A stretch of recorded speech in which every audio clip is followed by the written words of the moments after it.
Welcome to the Bitcoin Source, your ultimate destination for everything Bitcoin. I am here to introduce DJ Valerie B. Love, one of my favorite people in the Bitcoin space. She is a dynamic podcaster and entrepreneur, a devoted mother, and a DJ with a transformative mission that people need to really know about. Welcome, Valerie. Woohoo! Thank you so much for having me. Oh my gosh, I'm so grateful that you have been so flexible with my crazy schedule. So thank you, and I'm so honored to be here, and I'm so happy to got to have met you in El Salvador. Yeah, Yes, yes, likewise, likewise. yeah. Go ahead. I'm so used to interviewing people, so I'll let you ask. But like, wasn't that the best? Like, just It was the best. Like that. I actually have a little mini documentary that I'll be dropping probably Sunday yay. about my experience there and just kind of going to El Zante, going to San Salvador and just really immersing myself into the culture. So yeah, it was awesome. It was. I mean, I feel like, Bitcoin is hope in action, and being in El Salvador felt like hope in action, right? Like it wasn't just a lot of da, da, da, da, da. And I think that's what's so cool about Bitcoiners, right? Like we're doers, we're creators, we're makers, we're builders, and it's Yep. just, it just, you get this bath. I felt like I was in a bath of hope. 100%. I can relate to that. So Valerie, I want to start this off by asking kind of the burning question most Bitcoiners want to know, and that is how did you personally come across Bitcoin and how has it transformed or integrated you into your life's mission? Oh, wow. Well, Bitcoin came to me about 5 or 6 years ago, accidentally bundled in with other crypto and stuff. So my girlfriend brought me to a blockchain conference, and because I love tech and I love just new stuff and innovation. And I pulled her aside because I didn't understand the difference between Bitcoin and crypto and the whole thing. And I'm like, this is bullshit, right? Like you can't just go make a Val coin and it's going to be money. This is fake. It's like airline point miles, or it's like a security. Um, and she was like, no, this is great. And I didn't know the difference. And I just lumped Bitcoin in with crypto and thought, that's what it is. And several years later during COVID, um, I was working on this 11x project and personal growth and all these things. And one of the tentacles is money. And I was just like, what is all this cryptocurrency I keep hearing about? I need to maybe if it's going to stick around, I should probably learn about it. And then the Beeple sale happened.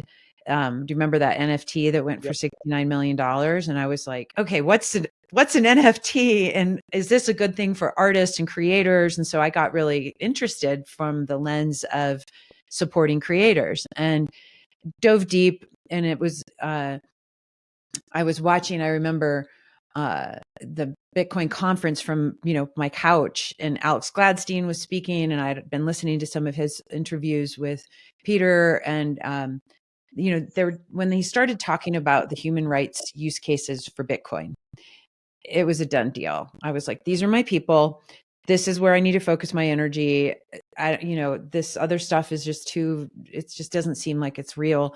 Um, the fact that that was a use case for Bitcoin completely transformed my life and made me realize, like, okay, I don't have, unlimited bandwidth to learn. And I wanted to go focus on what was going to create, hopefully, the most exponential transformation for humanity. And I thought, this is it. This is a tool. This is a tool for peace. This is a tool for love. This is a tool for fairness. This is a tool for hope.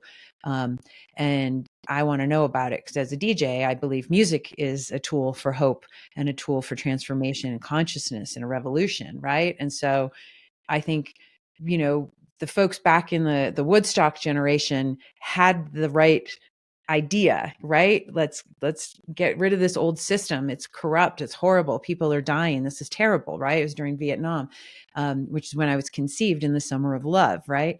And so they had all the right, you know, um, motivation and wanting to go do, but they were missing that key ingredient of the money, of sound money. And I didn't realize that certainly until a couple of years ago. And I thought, oh, you can just go take some acid and meditate and go do all these things and give everybody ecstasy on planet Earth, and we're all going to be kumbaya and get along.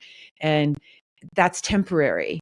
You still get a shift in consciousness and you still can elevate who you are and how you operate, but it's transitory. And so you needed something more consistent that we're going to do every single day, like 24/7, which is changing value. And so to me, Bitcoin, I was just like, oh my God, this is the holy grail. And then just once I started, and a couple other things that just really hit it home for me was, the truckers protest was a huge thing. And when I realized, I was just telling my ex-husband and his girlfriend today about it. And I was like, do you realize that they shut people's bank accounts down just because they were making a donation to a protester? They weren't even at the protest. And they were like, what? And I'm like, in Canada, and they're like, how could that even happen? Right. And Yeah. so that was such a huge turning point. And then of course, reading and listening about, oh, they've expanded the money supply by 40% in 18 months. And I'm like, let me do some math here. I'm not a genius, but that doesn't seem like I'm going to have the same amount of purchasing power. And that seems to me like theft.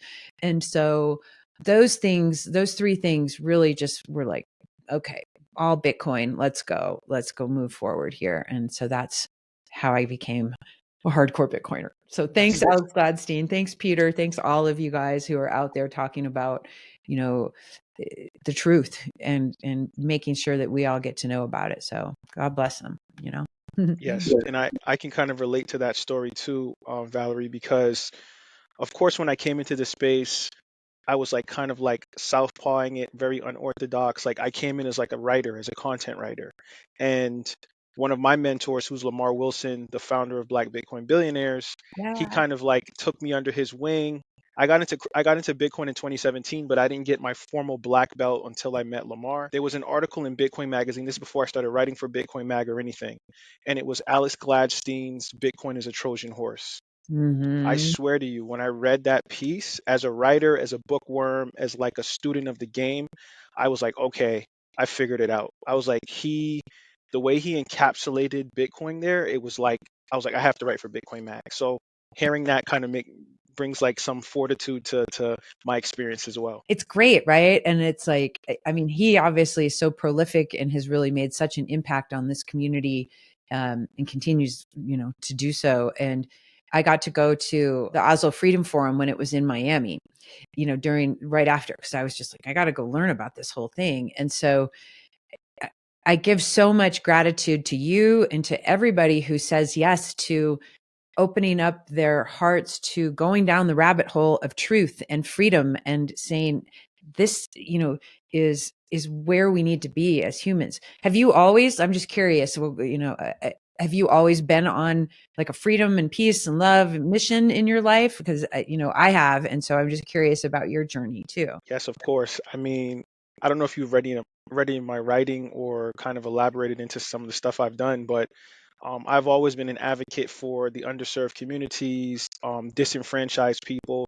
It's kind of like a catch-22 for me because I'm first generation, so my parents are actually immigrants to this country, and I understand some of the stigmas that come along with that. Just being a male, just being an African American in this society, it's like I don't really have a choice but to be a radical, right? Like Yeah.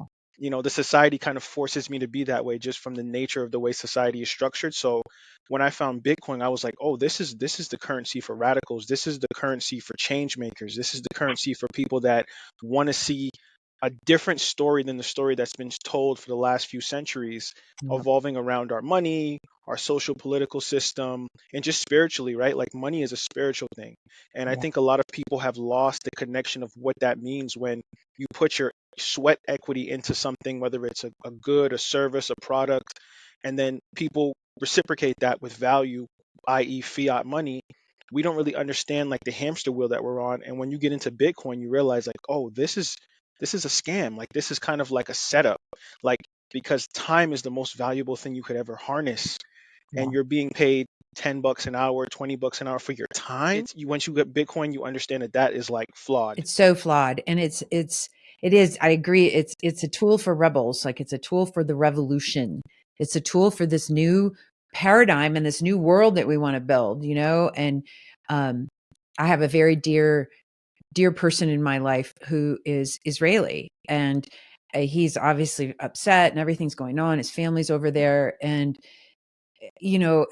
there's some mentalities in certain areas of the world that it's like Buckminster Fuller, it's like we have to go build the new thing and just let the old thing wither away and die. Like to try to keep going into the old thing and fight it, it's like you just have to suffocate it and starve it, and that's what we are doing with Bitcoin versus fiat. And so that consciousness needs to get starved as well, because it doesn't serve this next growth opportunity that we are here with as humans. We don't have um, you know the disconnection that we used to have without all of the media. Like we can connect with each other. I always think like, what would Dr. King, what would Bob Marley, what would John Lennon, what would Gandhi be doing today with the ability, with this little microphone and this little phone, what would they be doing with their voices on a daily basis, And so I'm like, we have that chance and that ability to do so. And we've also got not just our voices, but now we get to use Bitcoin to transact, in a fair, uncensorable, decentralized way. And so that it still blows my mind. And the more I keep talking about it, the more I'm like, wow, I am a total student first and foremost, always, and it's just like, there's so much more to learn and get excited about. But like, I notice people who are not Bitcoiners or not Bitcoiners yet, they don't have a cloak of hope around them. They are still dressed in fear. They are still operating from a place of disconnection and from a place of oh no, I'm hopeless, I'm powerless, I'm filled with fear. And it's just like, yes, that's valid, and we have a way out. We don't have to live there anymore. We have a solution, and it's here.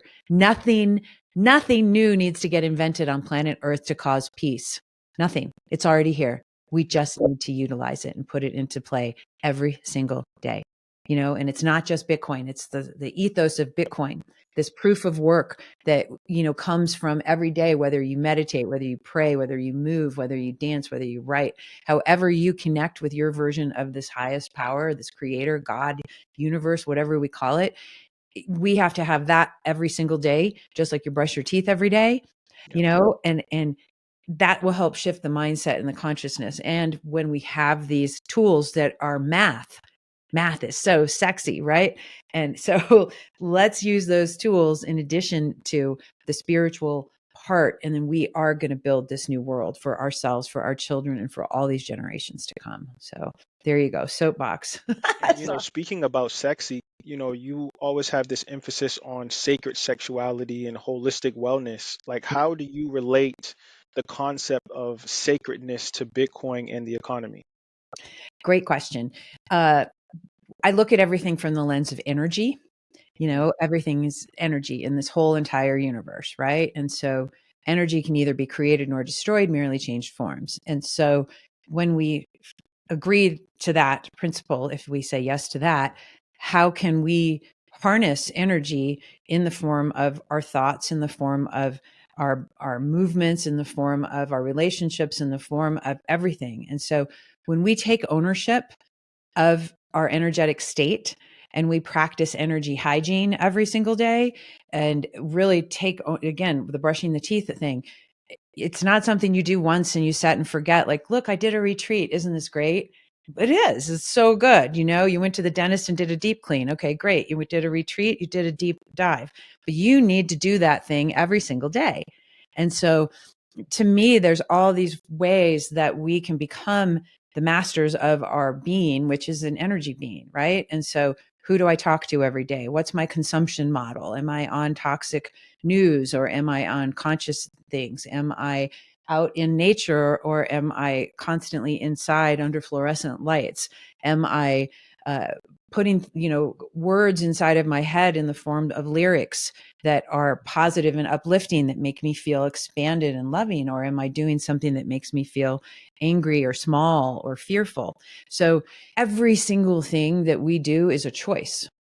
And so as Bitcoiners, I think we know this, and I'm a burner too. So it's like the Burning Man ethos is radical self-responsibility, which is perfectly in alignment with Bitcoiners. And so when we take that radical self-responsibility to the nth degree, how many layers can we look at? And sex is one of them, right? I mean, it's the most beautiful, intimate form, whether it's with yourself or another human. Like the life force energy that comes up from all of our chakras, from this base area. And if we consciously move energy around, we're like a wizard. We can become wizards with our energy and our creativity. And so, this might sound. Hey there, fellow Bitcoin enthusiasts. We just wanted to take a moment to appreciate you for tuning in to the Bitcoin Source, a Bitcoin conversation. Your support means the world to us as we dive into the exciting world of Bitcoin, blockchain, and all things cryptocurrency. If you've been enjoying our content, don't forget to hit that like button. It's like a virtual high five that keeps us motivated. And hey, sharing is caring. If you know someone who'd geek out over Bitcoin as much as we do, hit that share button. Finally, if you want to stay up to date with all our latest episodes and insights, make sure to hit that subscribe button and ring the notification bell. You won't want to miss a single update. Thanks for being a part of our community. Keep exploring, and remember, the future is decentralized. Now back to the episode. I don't care. It's okay. I'm going to say it. I practice orgasms for peace. And so this is something I did a long time ago in an old podcast I had, and I did an episode. And there's conscious sexuality. And if you're just, oh, I'm just watching porn and I want to get off, and here's that explosion. Well, okay, that giant nuclear bomb that just went off didn't do anything. Why not use that and play with that energy and the circuitry that lives within in your chakras and your energy centers, and use the words? Why not use that energy for good?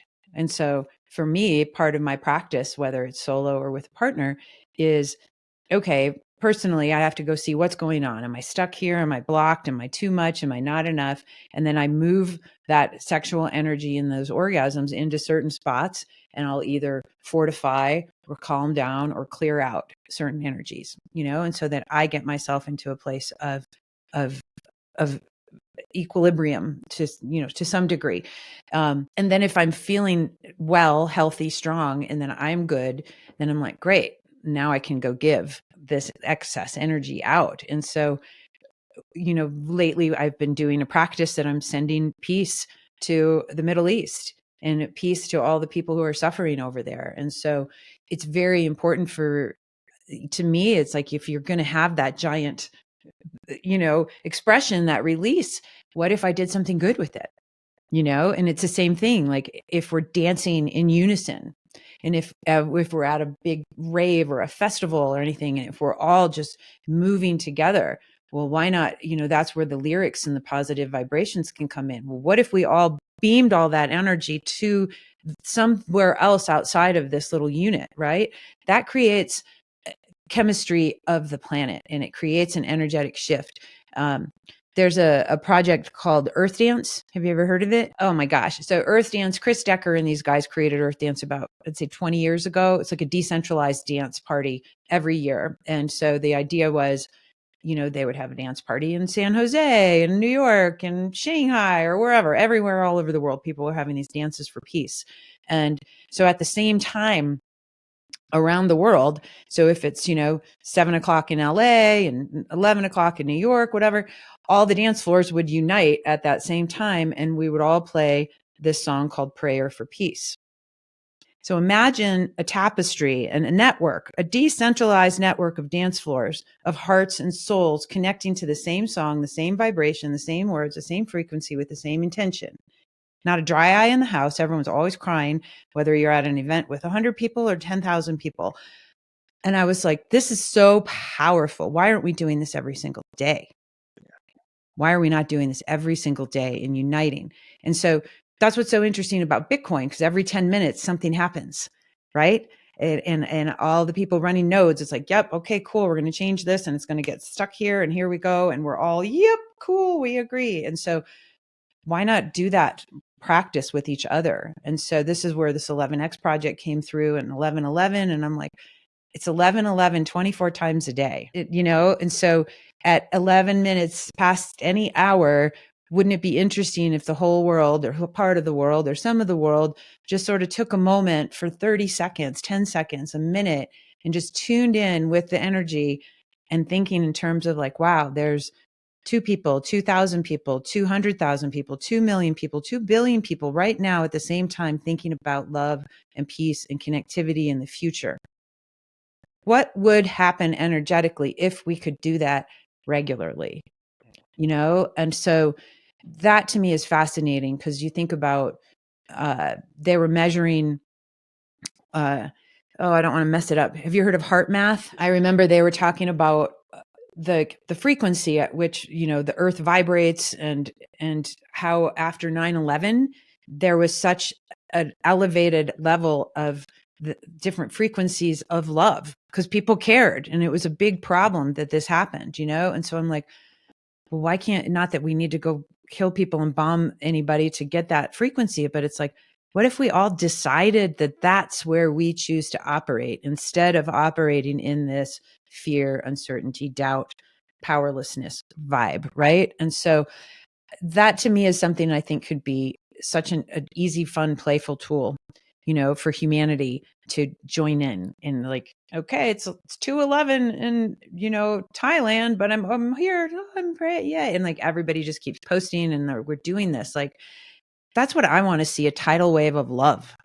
I want to see a tidal wave of yes and hope and peace. And so we need that now more than ever. And we can. There's no reason not to. Yes, and Valerie, like for you, it's so interesting because you have used music in a way to connect people across borders, right? And of course, we see the parallels between love and hate and all these exchanges of energy. And what you were saying always comes to mind to me when I think about when there's tragedy, right? When there's like a funeral, you'll have family members all coming together in this unison of love. But what I've realized in my few decades on this planet is that love requires a different set of work that hate doesn't need. So it's always very temporary. Like people are in unison for 6 months or a year, and then they start to fall into their usual habits, and you have to do the rework. And what I love about what you do, not only do you DJ, but you promote this kind of love concept for Bitcoiners. For those that are new to the world of Bitcoin and they're still kind of deeply rooted in the areas of meditation or sacred art, how would you introduce Bitcoin to them in a way that resonates with them? That's such a great question, because I think this is part of my ideal audience is creators, healers, people out there that are mission driven folks, whether you're an environmentalist, whether you're a social entrepreneur, um, but people who are rooted in spirituality. That's like a big deal to me. I think of theft, and I do think in terms of energy theft. And so most of these folks are out there wanting to do good and do well and make the world better than they found it, which is awesome. Right. And so when a lot of people, not the entrepreneurs necessarily, but a lot of activists, a lot of the healers and the creators, the minute you say money, oh, money's the root of all evil and we should just kumbaya and all this stuff. And I'm like, dude, I totally feel you. I was there.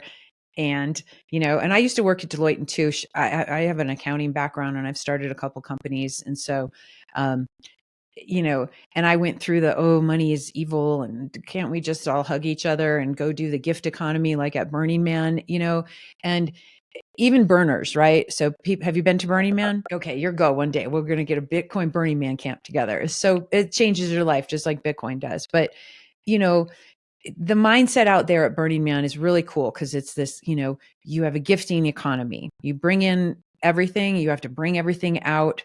And, if you want to, it's not barter, it's gifting. And I'm like, this is cool for a week, guys. But the reality is folks have to go out of this little, shell and go figure out how they're going to go get the things that they're going to gift and work in this system. And so, as much as we want to go, oh, we can just gift everything, it doesn't work out, for a long-term way of exchanging time value, Yeah. which is, money. And so to me, I think for new people who are, uh, artists, creators, mission driven change maker folks, it's like, are you excited about participating in a system and a network that repeatedly will steal from you and from everyone who uses it, and that now with CBDCs on the horizon, now you're going to have that other layer of surveillance and control and manipulation. And so are you interested in continuing to participate in a system of slavery? And that's to me what fiat is. And it's insidious and people don't get it. And they're like, oh, I trust the government and this and that. No, like, just like we separated church from state, we need to separate money from state. That should not be, they should not be attached, you know? And so that to me is a very powerful way to help people and understand, like, fiat is, it's theft in its current form, you know, because we have this limitless way of especially here in the States. So that's a big one that I would say, you know. And then I talk to people always about, you know, and I learned, of course, I'm still learning, and like how to orange pill people. Where are their pain points? Like, what's the biggest pain point that somebody has? Is their pain point, you know, they care about the environment? Are they environmental activists? Okay, let's talk about methane. Let's talk about mitigation. Let's talk about grid. Do you know how a grid gets built and stabilized? Do you know how, you know, what the energy density is of nuclear versus solar, and why we should be going in this direction versus this direction, and why Bitcoin can support the development of this?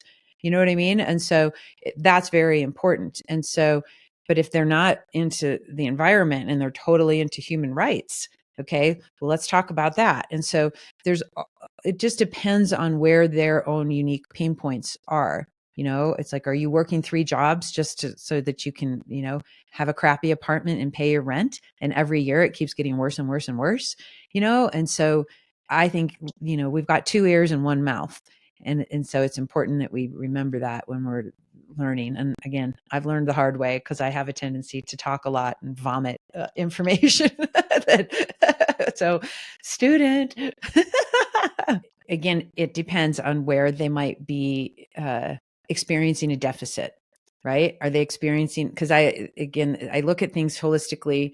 This whole framework I came up with is super holistic. So are they experiencing a deficit in their relationship? Are they experiencing a deficit perhaps in their sleep? Are they experiencing, you know, so it's really like, you have to kind of understand, know thyself, right? And so, you know, I talk about getting your MeHD and really knowing who you are and how you operate. What's your unique code? You know, what are your triggers? What are your strengths, et cetera? So there's this whole process to go through.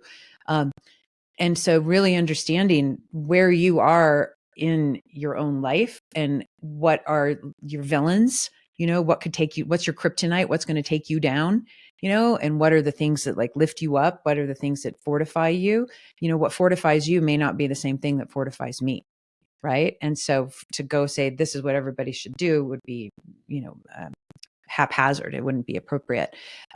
So I would say, again, these 2 suckers right here is where we want to go. But radical self-care is absolutely important, you know, and understanding, you know, and I struggle with it. I struggle with sleep. Sometimes I wake up in the middle of the night because I'm so excited. I'm like, I want to go do stuff, you know, and then I'm like, go back to bed. And so this wants to go do things. And so it's really, I always talk about creating harmony instead of balance, because balance is bullshit. You can never, like, you're dead when you have balance. And so I don't ever want to be balanced. Like, who wants to, that song, it was so balanced. It was great. No, I don't want to listen to a balanced song. I want to listen to a song that does all these things, but I don't want to listen to a song that's always going this way. I want it to move around. It's dynamic, and that's who we are as humans.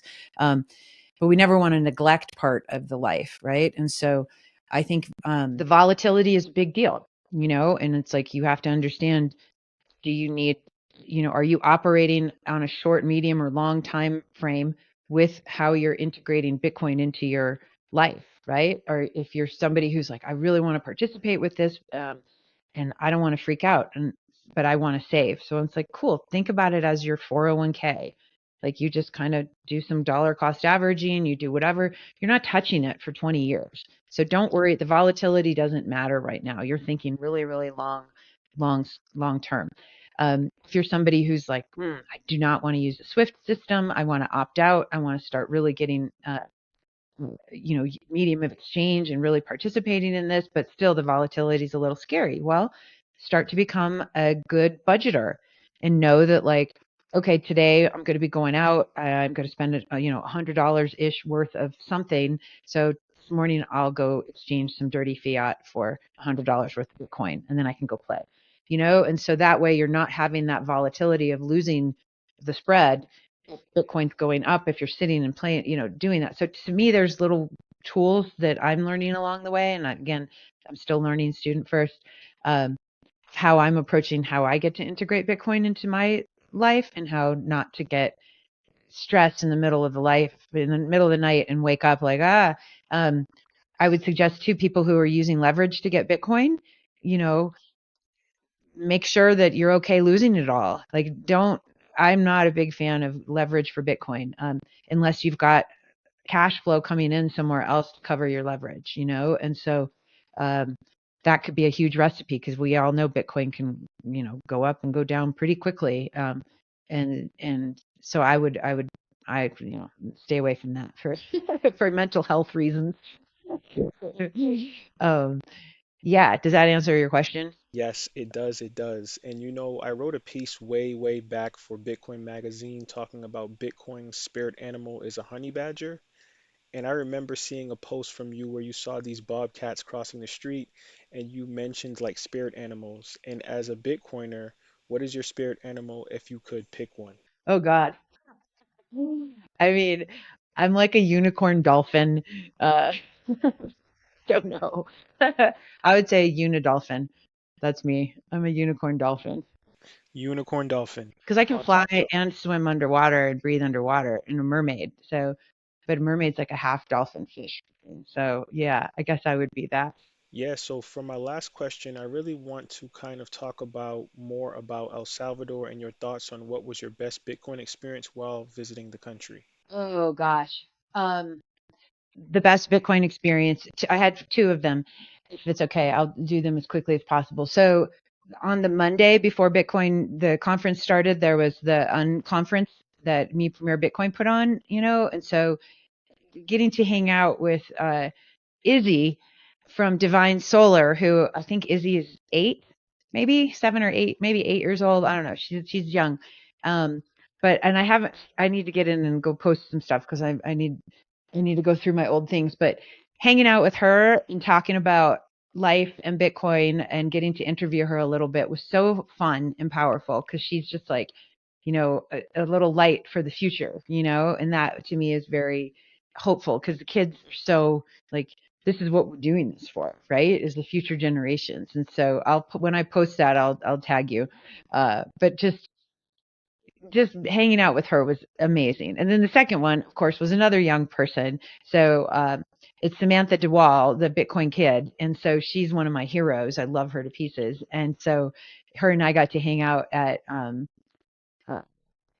I don't know, it was like the speakers party or something. And so we probably spent a good hour and a half, almost 2 hours together, just talking about life, talking about what it's like to be a teenager and all the stuff, And so it was just, I felt so grateful to get to be, and, I like adults, but it was just neat to see her there because it's just like, we can just keep giving the mics to the kids and give the wind beneath their wings. Like they're way smarter than we are, and they're the ones who are going to inherit this mess that we've created. And I say we because I'm old.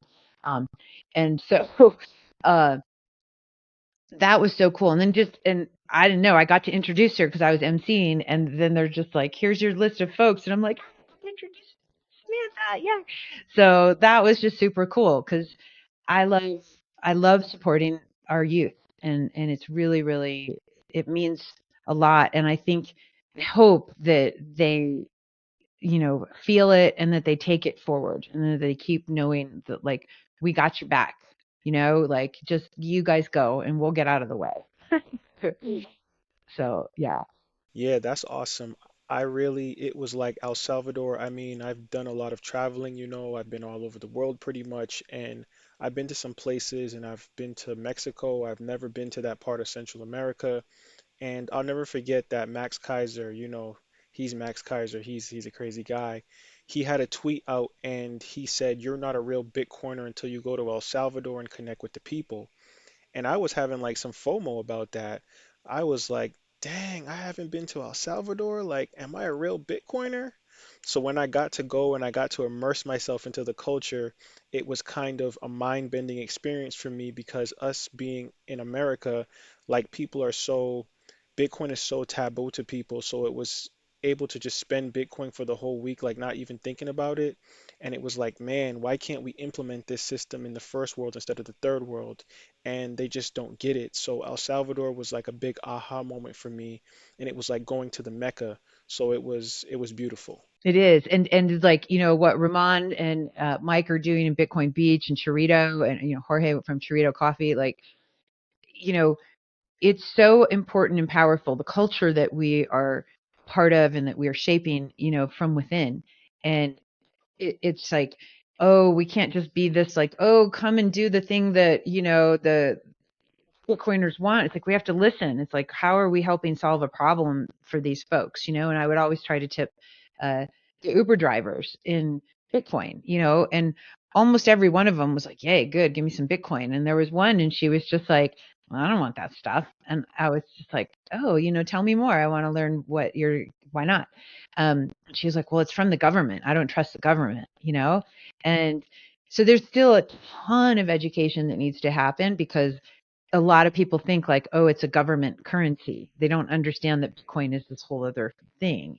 And so um, I love what President Bukele did. It took obviously cojones to get that going. And certainly there's going to be bumps in the road to try to, roll it out so quickly without, but the reality is it's kind of like, okay, if you keep waiting and waiting and waiting, at what threshold are you going to say, okay, we're ready? And it's just like, I think it was great and excellent leadership. And it's setting an example for all of these other leaders out there. Samson Mao obviously is such a legend and going to all these different countries and getting, these folks to understand Bitcoin from a different lens. And it, it's it is so powerful. Like all of us, each individual Bitcoiner has something to contribute to the success of Bitcoin, hence the leading to the success of planet Earth and humanity, right? And so whether you're a content creator, whether you're a fund person, whether you're a developer, whether you're somebody who can go, negotiate business deals, whatever your skill set is, we need you. Come, please, come to the light side. Come to the orange side. Um, and I remember listening to Greg Foss when I was at Miami Bitcoin, not this year, but the year before, and he was talking uh, on stage about some mental health issues that he struggled with, and uh, and he was also talking. So I thought I love when people share their stories because then it gives the rest of us like, right, I'm not the only crazy one. Okay. But he was also just like, use your voice, guys, like get out there, whoever you are. And so that really stuck with me because I had imposter syndrome. And I'm like, well, I'm not a cryptographer. I'm not a developer. I'm not a billionaire. Who am I to go talk about Bitcoin? But I'm like, I'm a student. That's it. I'm somebody who wants to go learn. And to me, talking and sharing stories, and that's how you learn the most. And then you learn the most is by sharing, not just listening, but then going and how do you go to bring it to others? And so that's the ultimate integration of your wisdom, is when you go out there and you share and you implement. Yes, and to wrap this up, DJ Valerie, I think that you are beyond a student at this point. You are a beacon because when people actually take your words and use them as actual value, I think that's when you have transformed from the student to the beacon or the master. And I think that you're slowly transforming into that, especially for women in the space that are coming in. They're curious, they're hungry, and they're like representation matters, right? So when they see someone like yourself, someone like Ella Huff or Lisa Huff, there's so many people in this space, right, that are amazing women in this space. You are one of those people, at least in my book. So I honorably grant you to be the beacon now and not the student. So thank you for this conversation. This has been an honor. We got into some really hard hitting spiritual concepts that a lot of Bitcoiners might not really be tapped into. So I'm always grateful to have your insight. And before you go, if you want to give any of your social media stuff that you want to tell people, any future projects, your DJ stuff, please feel free to do so now. Thank you. And thank you so much for inviting me and taking time to, share this message with everybody and share your wisdom and message with your community. And um, it takes a village, and I love that we are all part of this village together and everybody is invited. That's the best part. That's so cool. So where am I going to be? I'm going to be DJing at Bitcoin Jungle in Costa Rica, and I'm going to be speaking and presenting Bitcoin for Peace uh, talk, and then Bitcoin Atlantis in Madeira. I'll be DJing there too, and I'm hoping to, I know they've got, of course, the superstars of talk, but I'm hoping to get a panel together on Bitcoin for Peace, of course. Um, those are the two next things that I've got kind of on the horizon. Possibly Roatan, I hope, but we don't know. We'll see. Um, but yeah, that's what I'm up to. And so I'm still working, Bitcoin for Peace podcast. You guys can check it out, and just anywhere you go on any socials, it's just DJ Valerie B Love. Definitely go to Noster, and it's, DJ Valerie B Love there too. Everyone's like, why isn't it DJ Valerie? I'm like, there's already DJ Valerie. And I like when you say be love, because I want us to all remember that we are love. And our mission in life is to be love. So that's my mission anyway. DJ Valerie B. Love, thank you so much. I appreciate this, and hopefully we'll be speaking soon. Of course, we'll connect. Thank Yeah, you we're for being coming on up the my Bitcoin show Source. next. Yes, yes, please send me an invite. I'm All there. right. Peace, love, and more. Aloha, everybody. Thanks again.